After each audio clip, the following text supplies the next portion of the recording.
Welcome to VSP News from Kolman's Korner.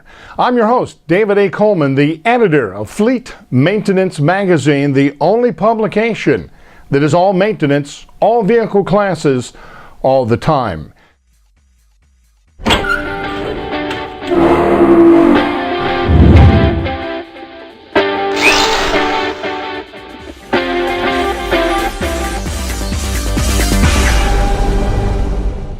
Growing up, among the advice my dear father used to impart to my brothers and I was prepare and prevent, don't repair and repent. Well, that quote is quite appropriate when it comes to the U.S. Department of Transportation's Compliance, Safety, and Accountability Program. More commonly referred to as CSA, the program is designed to help the DOT more easily identify unsafe commercial truck and bus companies.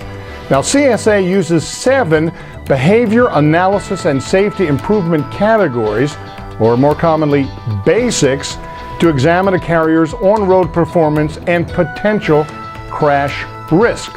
One of these 7 basics is vehicle maintenance, and the DOT considers this basic a red flag violation. These are the most severe safety violations. As you might expect, tires are covered by CSA's vehicle maintenance basic, and so is the matter of flat tires and underinflated tires. Surprisingly, however, the CSA does not define what a flat tire or an underinflated tire is, and that, as you can imagine, is creating all kinds of confusion and problems. Al Cohn of Pressure Systems International, a manufacturer of automatic tire inflation systems, explains. First of all, currently CSA is using the CVSA standard when it comes to flat tires. CVSA, Commercial Vehicle Safety Alliance. Every year they issue an out-of-service guideline book, and in their book they clearly state that a flat tire is a tire where the maximum air pressure that's written on the tire sidewall, for example, if it says 120 psi, they consider a tire is flat if the tire is 50% or less of what's written on that tire sidewall. So if the tire pressure was 120, and half of 120 is 60, so if the tire pressure that they measure is 60 or less, it would be considered a flat tire and be assigned 8 points. That's different from a normal fleet definition and the industry definition, like the American Trucking Association and TMC. Most fleets use a definition where whatever their spec is, fleet spec is, it may be 100 psi, even though the tire says 120, they may be running 100.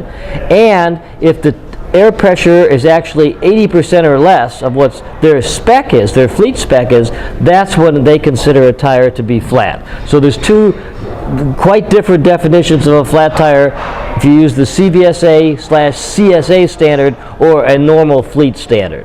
Basically, there are 2 systems for maintaining proper tire truck inflation.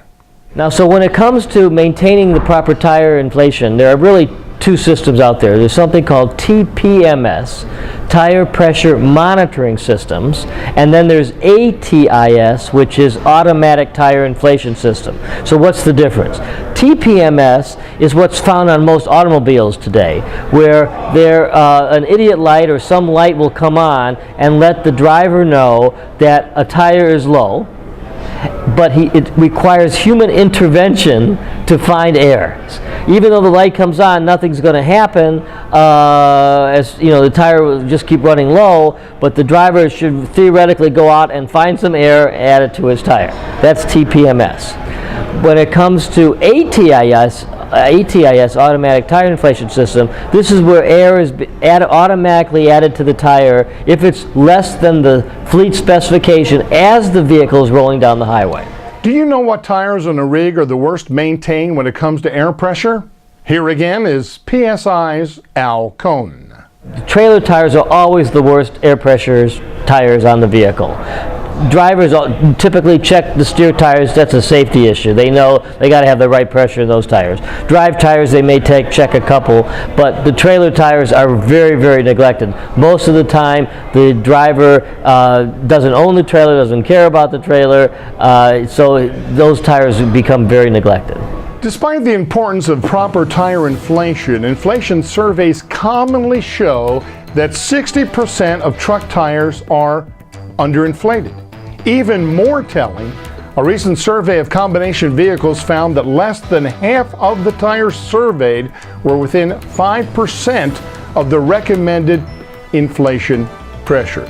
Don't let your vehicles fall victim to the CSA's Vehicle Maintenance Basic. If they have, how about sharing your experiences with VSP News from Kolman's Corner? Email me at david@fleetmag.com. That's david@fleetmag.com. Thank you for tuning in to VSP News from Kolman's Corner. I'm your host, David A. Kolman, the editor of Fleet Maintenance Magazine. It's the only publication that's all maintenance, all vehicle classes, all the time. Until our next broadcast, you can keep up with what's happening in our industry by visiting Fleet Maintenance Magazine online.